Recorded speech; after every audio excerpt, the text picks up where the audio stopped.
যিসকল ক্লাছ 11 আহিছে এবাৰ ক্লাছ 10 পাছ কৰি তো তোমালোকে কেমেষ্ট্ৰি কিছুমানে টান পাই আছিলে তো মোক কৈ আছিলে কেমেষ্ট্ৰি কেনেকৈ পঢ়িম কি পঢ়িম তো এই ভিডিঅ'টো লৈ আহিছোঁ কেমেষ্ট্ৰি বিষয়টো আমি কিদৰে পঢ়িব লাগে ৰসায়ন বিজ্ঞান বহুত ইণ্টাৰেষ্টিং ছাবজেক্ট হয় আৰু যদি ভালকৈ পঢ়া যায় বহুত মানে সহজত বুজি পোৱা যায় ঠিক আছে তো কিছুমান ভুল হয়তো তোমালোকে কৰি আছে সেই ভুলখিনিৰ কাৰণে তোমালোকে বুজিব পৰা নাই মনত ৰোৱা নাই বা প্ৰশ্ন উত্তৰ কৰিব পৰা নাই আমি সেইখিনি আজি ডিছকাছ কৰিব আহোঁচোন ভিডিঅ'টো ঠিক আছে তো ভিডিঅ'টো পোনপ্ৰথমে এটা কথা কৈ থওঁ ক্লাছ 10 সায়েন্স আৰু ক্লাছ 11 কি ডিফাৰেন্স আছে ক্লাছ 10 ত তুমি 90% পাইছিলা ক্লাছ 11 ত ইমান কম হৈ গৈছে নম্বৰ কিয় কাৰণ কি জানেনে ক্লাছ 11 10 ৰ যোনটো তুমি প্ৰিপাৰেচনৰ টেকনিক আছিলে ক্লাছ 11 ৰ লগত নিমিলে ক্লাছ 10 ত কেমেষ্ট্ৰি কেইটা চেপ্টাৰ আছিলে কোৱাচোন 5টা চেপ্টাৰ আছিলে সেই 5টা মই কনসেপ্ট কেইটা ক্লিয়াৰ কৰি ধুনীয়াকৈ পঢ়াই দিছিলোঁ তাৰ পিছতো সবে কি কৰি থাকে আমাক কমন কোৱেশ্চন লাগে এটা ক্লাছ 10 ত যদি ভালকৈ পঢ়ি আহিছা তেনেহলে অকমান হলো ইজি পাবা কিন্তু যদি পঢ়া নাই তেনেহলে বেসিকৰ পৰা ষ্টাৰ্ট কৰিব লাগিব গতিকে প্ৰথমতে মই এটা কথা কৈ থওঁ যিসকলে ক্লাছ 11 ত আৰম্ভ কৰিব বিচাৰিছা ক্লাছ 10 ৰ কিছুমান বস্তু পঢ়িব লাগিব মই যেতিয়া আমাৰ ক্লাছ 10 ৰ কোৰ্সটো কৰাই যাওঁ মই সেই বস্তুটো মনত ৰাখি আমাৰ ক্লাছ 10 ৰ ল'ৰা-ছোৱালীখিনি সেইখিনি জ্ঞান দি যাওঁ তোমালোকে যদি সেইখিনি নপঢ়িলা তেতিয়াহলে এতিয়া কিন্তু ভালকৈ সেই বস্তুখিনি ক্লিয়াৰ কৰিব লাগিব কনসেপ্টখিনি ঠিক আছে কি কনসেপ্ট ক্লাছ 10 ত এটা চেপ্টাৰ আছিলে কাৰ্বন সেই চেপ্টাৰটো কোনোবাই মুখস্থ মাৰে এই চেপ্টাৰটো মই বহুত ধুনীয়াকৈ ইউটিউবত পঢ়োৱা আছে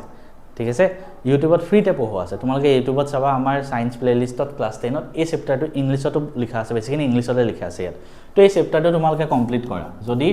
বুজা নাছিলা যদি মুখস্থ মাৰি আহিছিলা যদি কনসেপ্ট সব ক্লিয়াৰ আছে এলকেন এলকাইনৰ তেনেহলে নাচালে হ'ল কিন্তু যদি ৰিভাইজ কৰিব মন আছে একবাৰ ৰিভাইজ কৰি লও আমাৰ ইউটিউবত গৈ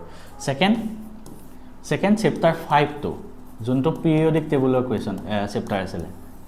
পিৰিয়ডিক টেবুল মই একদম ধুনীয়াকৈ বেসিক কনসেপ্ট বিলাক ক্লিয়াৰ কৰি এই পিৰিয়ডিক টেবুলখন বুজোৱা আছে এই চেপ্টাৰটো গোটে চেপ্টাৰটো তোমালোকে 4 and 5 এই দুইটা চেপ্টাৰ আজি গৈ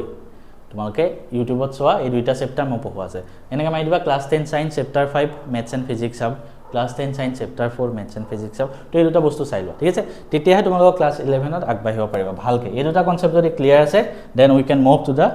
ক্লাছ 11 কেমিষ্ট্ৰি ঠিক আছে ক্লাছ 11 কেমিষ্ট্ৰি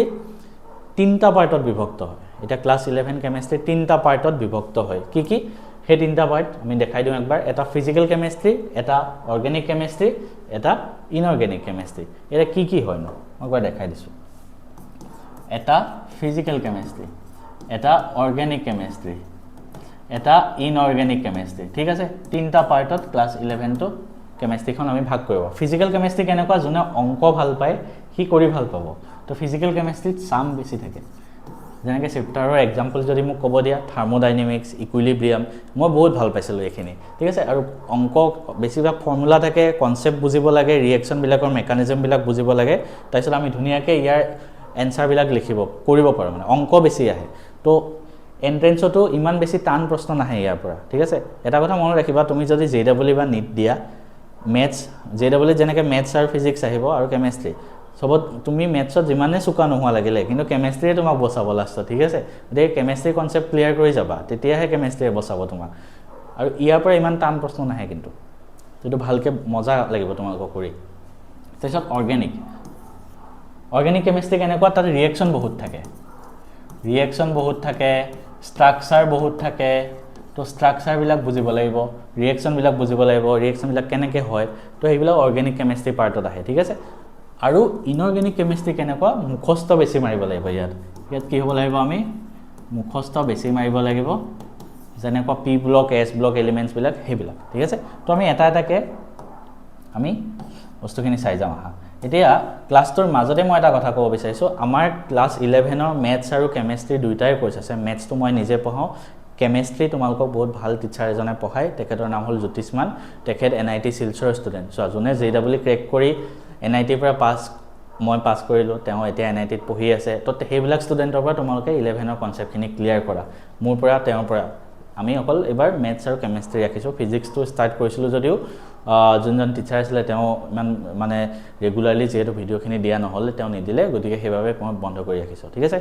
মেথছ আৰু কেমিষ্ট্ৰি ইয়াৰ পৰা পঢ়া কনসেপ্টখিনি ক্লিয়াৰ হৈ যাব এতিয়া প্ৰথম কথা তোমালোকে 4টা চেপ্টাৰ আছে ক্লাছ 11ৰ কেমিষ্ট্ৰি 4টা চেপ্টাৰ আছে এই 4টা যদি তোমালোকে বুজি লোৱা 11ৰ বাকি কেমিষ্ট্ৰিখিনি আৰু 12ৰ গোটেই কেমিষ্ট্ৰিখিনি বুজাত বহুত সহজ হৈ পৰিব তো এই 4টা চেপ্টাৰ কেতিয়াও স্কিপ নকৰিবা বহুতে ফাৰ্ষ্ট চেপ্টাৰ বুলি এইখিনি বস্তু স্কিপ কৰি দিয়ে প্ৰথম চেপ্টাৰ আমি নপঢ়ো বাদ দিয়ে তো প্ৰথমটো হ'ল মোল কনসেপ্ট সেকেন্ডটো হ'ল স্ট্ৰাকচাৰ অফ এটম ইয়াত বহুত কনসেপ্ট আছে ধুনীয়া ধুনীয়া এইখিনি পঢ়িবা থাৰ্ডটো হ'ল পিৰিয়ডিক ক্লাছিফিকেশ্যন মই অলপ আগত কৈ আহিলোঁ সায়েন্সৰ যে চেপ্টাৰ 5টো ক্লাছ 10ৰ তাৰ লগত মিল আছে আৰু ফ'ৰ্থটো হ'ল কেমিকেল বন্ডিং SP1 SP2 এইবিলাক বস্তু ইয়াত পাবা তো এই গোটেই 4টা চেপ্টাৰ কনসেপ্টখিনি ভালকে ক্লিয়াৰ কৰিবা ঠিক আছে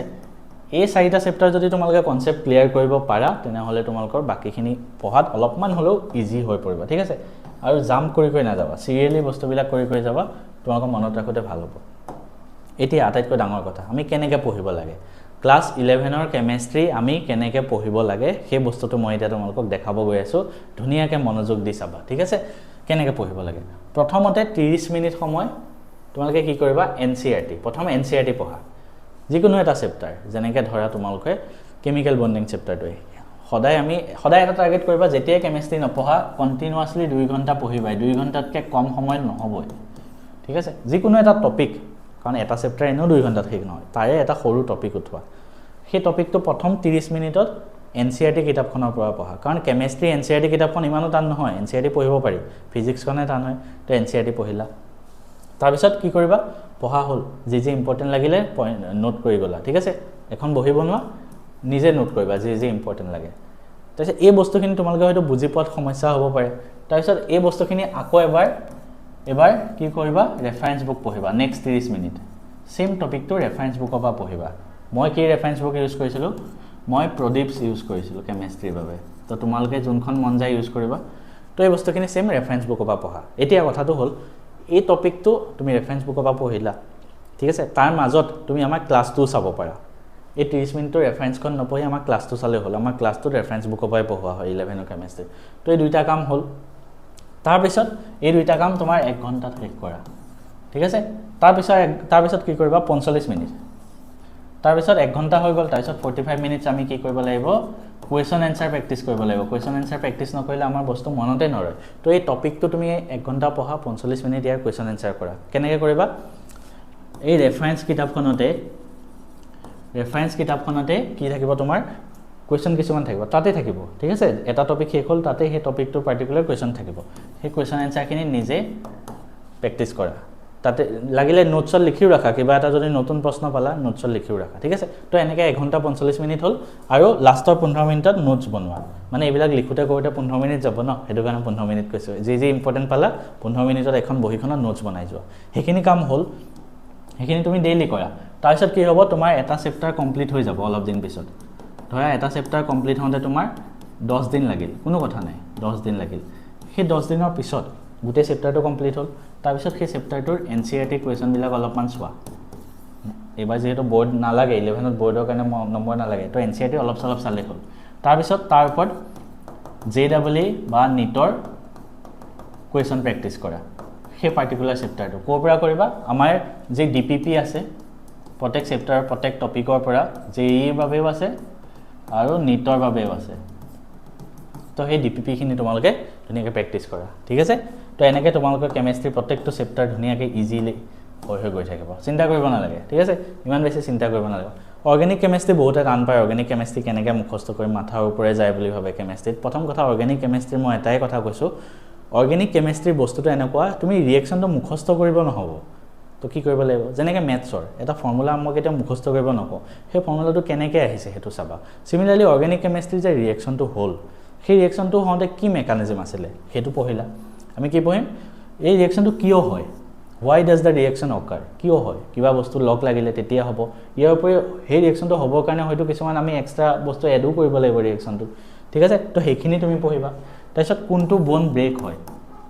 ৰিয়েকশ্যন মেকানিজমবিলাক পঢ়িব লাগিব ঠিক আছে তো সেইবিলাক বস্তু পঢ়িলে তুমি আৰু কি প্ৰডাক্ট ফৰ্ম হয় তো এনেকৈ যদি পঢ়া তুমি বস্তুটো বুজি পাই যাবা যে এইটোৰ পিছত এইটো হয় তাৰপিছত ধুনীয়াকৈ ৰিয়েকশ্যনখিনি লিখিলো তো ৰিয়েকশ্যনখিনি পাৰিলে এটা চাৰ্ট বনাই ল'বা পঢ়া টেবুলৰ আগত লগাই থৈ দিবা বাৰে বাৰে চাই থাকিলে তোমাৰ তেতিয়া কি হয় তোমাৰ মনত থাকাত অলপ ইজি হয় ঠিক আছে তো এনেকৈ পঢ়িবা আৰু ইনঅৰ্গেনিক বস্তুটো এনেকুৱা ইনঅৰ্গেনিক মুখস্থ কৰিব বেছি লাগে ইনঅৰ্গেনিক মুখস্থ বেছি কৰিব লাগে যিমান পাৰি নোটছ বনোৱা সেই নোটছখিনি বাৰে বাৰে ৰিভাইজ কৰি থাকা আৰু সেই নোটছখিনিৰ ওপৰত কুৱেশ্যন এনচাৰ প্ৰেক্টিছ কৰি থাকা ইনঅৰ্গেনিক তোমাৰ কমপ্লিট হৈ যাব ঠিক আছে লাষ্ট আমি ক্লাছ 11 কেমেষ্ট্ৰিত আমি কৰা ভুল কেইটা কি কি যাতে সেই ক্লাছ 11 কেমেষ্ট্ৰি আমি এই পাঁচটা ভুল যাৰ কাৰণে আমি এতিয়াও ভালকৈ বুজি পোৱা নাই সেই পাঁচটা ভুলৰ বিষয়ে আমি কথা পাতো আহাচোন প্ৰথম ভুলটো হ'ল reading the theory without solving questions তুমি জাষ্ট কি ভাবা ক্লাছ 10 নিচিনা অকল কুৱেশ্যন এনচাৰখিনি মুখস্থ কৰি থাকিম থিয়ৰীখিনি পঢ়ি থাকিম হৈ যাব তেনেকুৱা নহয় তুমি কুৱেশ্যন এনচাৰ তাৰ প্ৰেক্টিছ কৰিব লাগিব মই যেনেকৈ ক'লোঁ আমাৰ ডিপিপিখিনি কৰা JW বা নিটৰ তাৰ উপৰি ৰেফাৰেঞ্চ বুক মই প্ৰডিপছ ইউজ কৰিছিলোঁ সেই ৰেফাৰেঞ্চ বুকৰ কুৱেশ্যন এনচাৰ প্ৰেক্টিছ কৰা যিমান প্ৰেক্টিছ কৰিবা তোমাৰ সিমান ৰিভিজন হ'ব আৰু ক্লিয়াৰ হ'ব কনচেপ্ট NCERT বহুত ল'ৰা ছোৱালীয়ে কি কৰে NCERT নপঢ়ে ডাইৰেক্ট JW গুচি যায় বা ডাইৰেক্ট ৰেফাৰেঞ্চ বুকত গুচি যায় কিন্তু NCERTখন বেছ হয় আৰু কেমেষ্ট্ৰি NCERT ইমানো টান নহয় গতিকে NCERT ফাৰ্ষ্ট পঢ়া তাৰপিছত ৰেফাৰেঞ্চ বুকত যোৱা ঠিক আছে থাৰ্ড হ'ল বহুতে কেমেষ্ট্ৰি কেৱল এক্সামৰ আগতহে পঢ়ে মেথছ ফিজিক্স বায়'লজি এইবিলাক পঢ়ি থাকে কিন্তু কেমেষ্ট্ৰি ছাবজেক্টটো মই আগতে কৈছোঁ কেমেষ্ট্ৰি ছাবজেক্টটোৱে তোমাক JW বা নিটত উঠাই দিব ঠিক আছে বাকীকেইটা যেতিয়া টান আহিব তো সেইটো কাৰণে এইটো সদায় পঢ়িবা 4 নম্বৰ হ'ল বহুতে কি কৰে প্ৰথম ফাউণ্ডেশ্যন চেপ্টাৰ কেইটা স্কিপ কৰি যেনেকৈ some basic concept of chemistry যিখিনি কনসেপ্ট সেইখিনি সবে স্কিপ মাৰি দিয়ে ভাবে এই প্ৰথম চেপ্টাৰে ইজি হয় নহয় সেই প্ৰথম 4টা চেপ্টাৰ যে মই ক'লোঁ সেইকেইটা যদি ক্লিয়াৰ কৰা গোটেই কেমিষ্ট্ৰিখনে তোমাৰ বুজাল অলপ সহজ হ'ব আৰু বহুতে কি কৰে ব্লাইণ্ডলি অৰ্গেনিক কেমিষ্ট্ৰি মুখস্থ মাৰি লয় তো অৰ্গেনিক কেমিষ্ট্ৰি সবৰে টান লাগে সেইটো কাৰণে অৰ্গেনিক কেমিষ্ট্ৰি মুখস্থ মাৰা বস্তু নহয় ৰিয়েকশ্যনটো কেনেকৈ হৈছে সেইটো মনত ৰাখিবা তাত কি কি আমি ইউজ কৰিছোঁ সেইটো মনত ৰাখিবা এক্সট্ৰা কিবা বস্তু এড কৰিছোঁ নেকি সেইটো মনত ৰাখিবা আৰু প্ৰডাক্ট কি ফৰ্ম হৈছে ধুনীয়াকৈ মনত ৰাখিবা কোনটো বন ব্ৰেক হৈ পেলাই ৰিয়েকশ্যন হৈছে গোটেই মেকানিজমটো মনত ৰাখিবাচোন ইণ্টাৰেষ্টিং হৈ পৰিব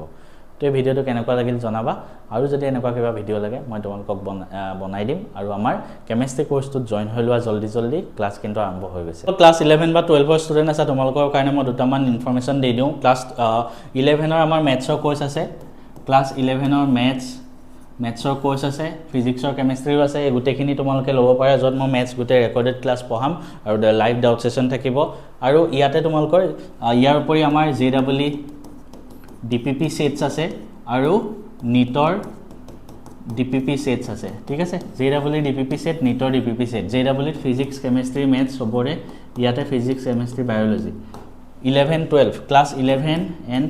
12 দুইটা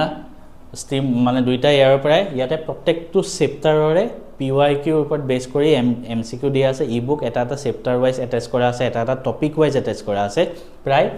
JW বাবে প্ৰায় 10000 মান কোৱেশ্চন আছে নিটৰ বাবে প্ৰায় 10000 মান কোৱেশ্চন আছে এই গোটেইবিলাক PYQ বেচিছত আমি বনাইছো আৰু গোটেইখিনি তোমালোকে গৈ পেলাই ল'ব পাৰিবা ইয়াৰ উপৰি আমাৰ আৰু কিছুমান কোৰ্স আছে যেনেকৈ ক্লাছ 12 মেথছৰ বোৰ্ডৰ গোটেই ভাৰতৰ সব ষ্টেটৰ PYQ বিলাক বনোৱাই হৈছে চেপ্টাৰ ওয়াইজ সিমিলাৰলি ফিজিক্সৰো তেনেকুৱা বনোৱা হৈছে আৰু ক্লাছ 12 বাবে অলটি নোটছ আছে তাৰপিছত ক্লাছ 12 বাবে ইংলিছৰ ফুল কোৰ্স আছে কাৰণ ক্লাছ 12 যেহেতু আমাৰ ল'ৰা ছোৱালীবিলাকে সায়েন্সৰ সকলে ইমান টাইম নাপায় গতিকে এই ফুল কোৰ্সটো চাই লোৱা ইয়াত নোটছ বগেৰা সব আছে এইখিনি চাই ল'লে হৈ যাব ক'ত পাবা এই গোটেই বস্তুবিলাক maths and physics up download কৰা এপটো ঠিক আছে 10K প্লাছ য'ত ডাউনলোড আছে আগৰ ক্লাছ সব পাই যাবা ইয়াতে আৰু ই-বুকৰ PDF সব পাই যাবা যোনটো লাগে তুমি ধৰা ক্লাছ 12 হয় ওপৰত সাৰ্চ কৰিবা ক্লাছ 12 সব আহি যাব তুমি ধৰা ক্লাছ 11 হয় ক্লাছ 11 সাৰ্চ কৰা JW সাৰ্চ কৰা সব বস্তু আহি যাব